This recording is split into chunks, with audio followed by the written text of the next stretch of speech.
दोस्तों आज 13 दिसंबर है। 13 दिसंबर 2001 ये वो दिन था जब आज से ठीक 20 साल पहले हमारे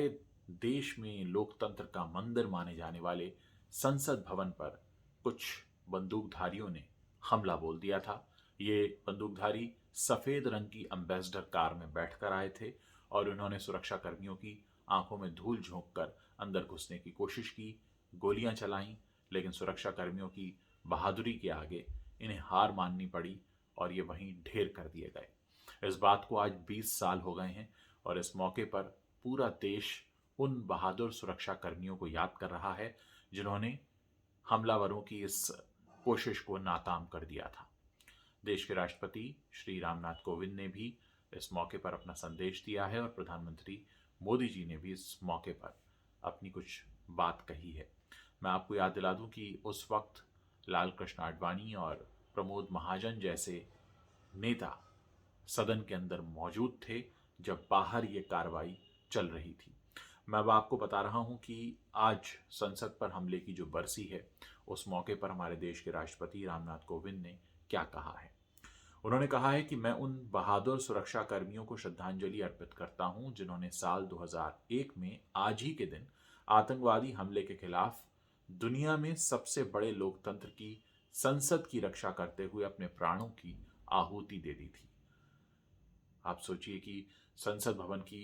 सुरक्षा में तैनात थे वो सुरक्षाकर्मी और उन्होंने देखा कि कुछ हमलावर आ रहे हैं सफेद रंग की एम्बेसडर में बैठकर, क्योंकि यही वो गाड़ी है जो ज्यादातर सदन के सदस्य इस्तेमाल किया करते थे। तो उन्हें लगा कि हम इस गाड़ी में बैठकर आएंगे तो धोखा दे सकते हैं, लेकिन उनके मंसूबे कामयाब नहीं हुए। राष्ट्रपति ने कहा है कि उनके सर्वोच्च बलिदान के लिए राष्ट्र सदैव उनका ऋणी रहेगा, आभारी रहेगा। वहीं प्रधानमंत्री नरेंद्र मोदी ने भी श्रद्धांजलि अर्पित करते हुए कहा कि मैं उन सभी सुरक्षाकर्मियों को श्रद्धांजलि अर्पित करता हूं जो 2001 में संसद में हुए हमले में अपने कर्तव्य के दौरान शहीद हो गए थे। राष्ट्र के लिए उनकी सेवा और सर्वोच्च बलिदान हर नागरिक को प्रेरित करता है। दोस्तों एक सच्चे राष्ट्र की पहचान ये होती है कि हम अपने देश के लिए कुर्बान हुए सुरक्षा कर्मियों, हमारी सेनाओं और हमारे पुलिस कर्मियों को कभी भूलते नहीं हैं। हमारा राष्ट्र सदैव उसके लिए आभारी रहता है और ऐसे दिनों को याद करके हम ये बताना चाहते हैं कि हम अपने देश के लिए बलिदान देने वालों को हमेशा एक शहीदों की तरह याद भी रखते हैं और कहीं ना कहीं ये उन लोगों के लिए भी प्रेरणा होती है जो इस समय हमारे देश की सुरक्षा में लगे हैं, हमारे देश के अहम स्थानों के बाहर तैनात हैं, जो अपनी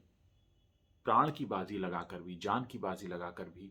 अपने कर्तव्य पथ से डिगते नहीं हैं। ऐसे लोगों को एक सैल्यूट करना और उन्हें ये बताना कि हम उनके साथ खड़े हैं, ये बहुत ज़रूरी होता है। और इसीलिए मैं याद दिला रहा हूँ आपको कि आज 13 दिसंबर है, हमारे देश की संसद पर हमला हुआ था आज के दिन और देश का कोई भी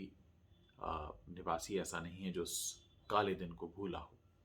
मैं भी अपनी तरफ से सैल्यूट करता हूँ उन सभी शहीदों को और उन सभी लोगों को जो इस वक्त भी तैनात हैं, अपने मकसद में लगे हुए हैं कि किसी तरह से भी हमारे देश को कोई नुकसान ना पहुंचा सके। आप लोग इस पर अपनी जो भी राय रखते हैं, आप लोग इस पर अपने जो भी विचार रखते हैं, उसे ज़रूर शेयर करें। बहुत से दर्शक ऐसे होंगे जिन्हें इस घटनाक्रम के बारे में जानकारी होगी, जिनके सामने ये घटा होगा। मुझे अभी भी याद है, उस वक्त मेरे पत्रकारिता के शुरुआती दिन थे और मैं भी एक पत्रकार के तौर पर काफ़ी इस घटना को हमेशा याद करता हूं और कोशिश करता हूं कि हमारे देश में जब भी ऐसी कुछ घटनाएं हुई हैं, हमारे देश के जितने भी वासी हैं उसे भूलें नहीं, क्योंकि ऐसे मौके ही हमें बताते हैं कि एक राष्ट्र के तौर पर हमने क्या सीखा था।